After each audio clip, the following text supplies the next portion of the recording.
Hello everyone, we are Team Infinity, and today we're going to go over our learning application, OOPython, which provides learning OOP through building a video game, Snake.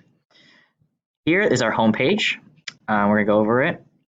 This is a See More button. This will take us to our coursework, which we will go over later. Now scrolling down, here we have our crash course on Allset, which provides an introduction to OOP, and it's highly recommended that we have users go through this. We click on this View Crash Course button. It'll take us to our Allset page. Here are a few things that we want our users to go over.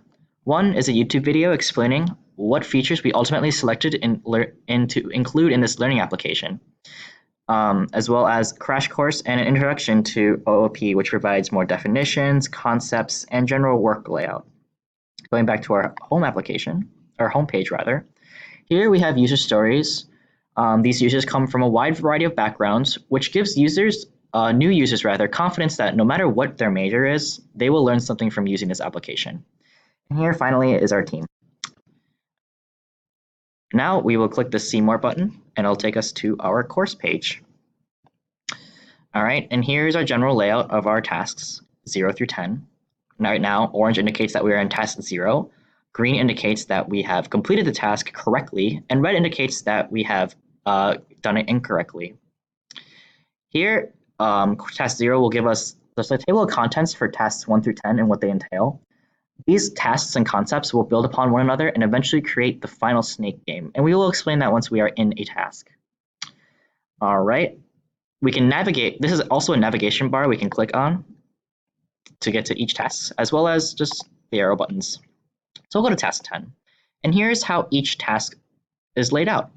Here, each task will introduce the concept being taught. In this case, task 10 will introduce polymorphism and moving the snake. It'll provide instructions onto what for the user to do, a hint sentence for users that get confused, and finally, code that users need to input. So as I mentioned earlier, that tasks will build upon one another. That'll be mentioned in the intro to the particular tasks.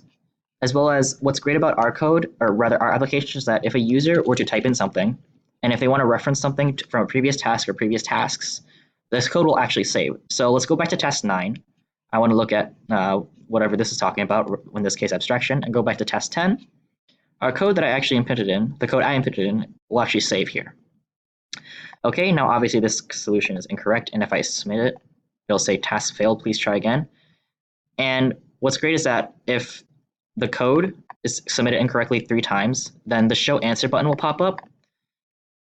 And this will provide a solution. And we have this just in case if users get too confused on a particular concept, and we wouldn't want users to be too frustrated with our application.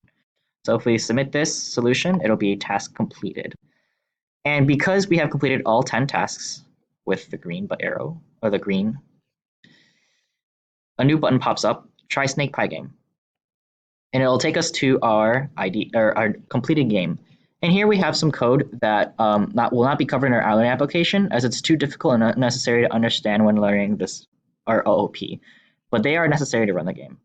So when we run the game, users can not only play the game, but they can see the class interactions happening right before their eyes. So in this case, class Snake is running around, eating class Snack, increasing in length, and all of this is being run by class Game.